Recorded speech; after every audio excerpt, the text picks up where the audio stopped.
കഴിഞ്ഞ ദിവസമായിരുന്നു big boss മത്സരാർത്ഥിയായ Nora Muskan തന്റെ ജീവിതകഥ തുറന്നു പറഞ്ഞത്.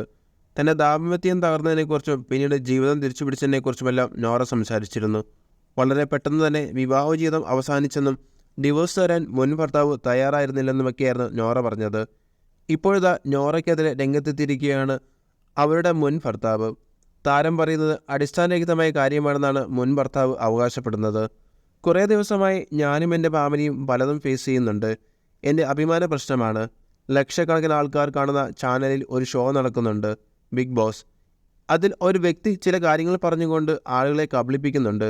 അതിൽ ഞാനിപ്പോൾ റിയാക്ട് ചെയ്തില്ലെങ്കിൽ പിന്നെ എപ്പോൾ റിയാക്ട് ചെയ്യാനാണ്? ഡിവോഴ്സ് നൽകാൻ ഞാൻ തയ്യാറായിട്ടില്ലെന്നാണ് അവർ പറയുന്നത്. ഒരിക്കലും ഞാൻ തയ്യാറാകാതിരുന്നിട്ടില്ല.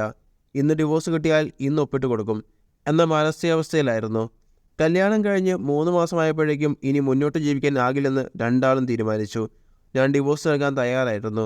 പക്ഷേ അവൾ ഭർത്താവിൻ്റെ പീഡനം, ഭർത്താവിൻ്റെ വീട്ടുകാരുടെ പീഡനം എന്നൊക്കെ പറഞ്ഞ് പോലീസിനെ കൊണ്ട് FIR ഇടിപ്പിച്ചു.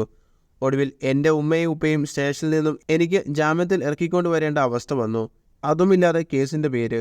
കേസ് മാത്രമല്ല, വലിയൊരു തുക നഷ്ടപരിഹാരവും ചോദിച്ചു. അത് കൊടുക്കാൻ ഞാൻ തയ്യാറല്ല. കാരണം ഞാൻ ആളോടൊന്നും ചെയ്തിട്ടില്ലെന്ന് വ്യക്തമായ ബോധ്യം എനിക്കുണ്ട്. ഇതൊക്കെ സെറ്റിൽ ചെയ്ത് ഡിവോഴ്സ് ചെയ്യാൻ എനിക്ക് താല്പര്യമില്ലായിരുന്നു.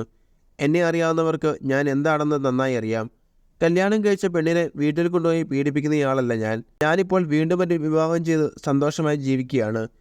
ഇരുവരും പരസ്പരം തീരുമാനിച്ച് ഡിവോഴ്സിന് തയ്യാറായിട്ട് പിന്നെ എന്തിനാണ് കേസ് കോമ്പൻസേഷനുമൊക്കെ? നഷ്ടപരിഹാരം കിട്ടില്ലെന്ന് മനസ്സിലായപ്പോൾ 1 വർഷത്തിന് ശേഷം പരസ്പരം സംബന്ധിച്ച് ഡിവോഴ്സായി. ഇപ്പോൾ ആരോപണങ്ങൾ വരുമ്പോൾ എൻ്റെ കുടുംബത്തെയും പങ്കാളിയുടെ കുടുംബത്തെയും ബാധിക്കുന്നുണ്ട്. ആൾ ബിഗ് ബോസിൽ പറഞ്ഞത് സോഷ്യൽ മീഡിയ വഴി ഒരു വലിയ തുക ഉണ്ടാക്കി വീടുണ്ടാക്കിയെന്നാണ്. ഒരു വീടുണ്ടാക്കാൻ ലക്ഷങ്ങൾ വേണമെന്നറിയാമല്ലോ. ആ വീട്ടിലേക്ക് സ്വന്തം ഉപ്പ കയറില്ലെന്ന് അവർ പറയുന്നുണ്ട്. നിങ്ങളുടെ ഉപ്പ അങ്ങനെ ചെയ്യുമോ? ആൾക്ക് ഇൻസ്റ്റാഗ്രാമിൽ എങ്ങനെയാണ് വരുമാനം കിട്ടുക?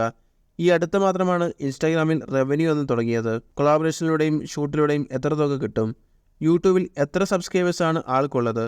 വളരെ കുറച്ച് മാത്രമാണുള്ളത്. യൂട്യൂബിൽ നിന്നും ഇത്രയും വരുമാനം കിട്ടില്ല. ഫേസ്ബുക്കിലൂടെയും വരുമാനം കിട്ടില്ല. കോമൺ സെൻസ് വെച്ച് ആലോചിച്ച് നോക്കൂ, ഏത് ആപ്പ് വഴിയാണ് സമ്പാദിച്ചതെന്ന്.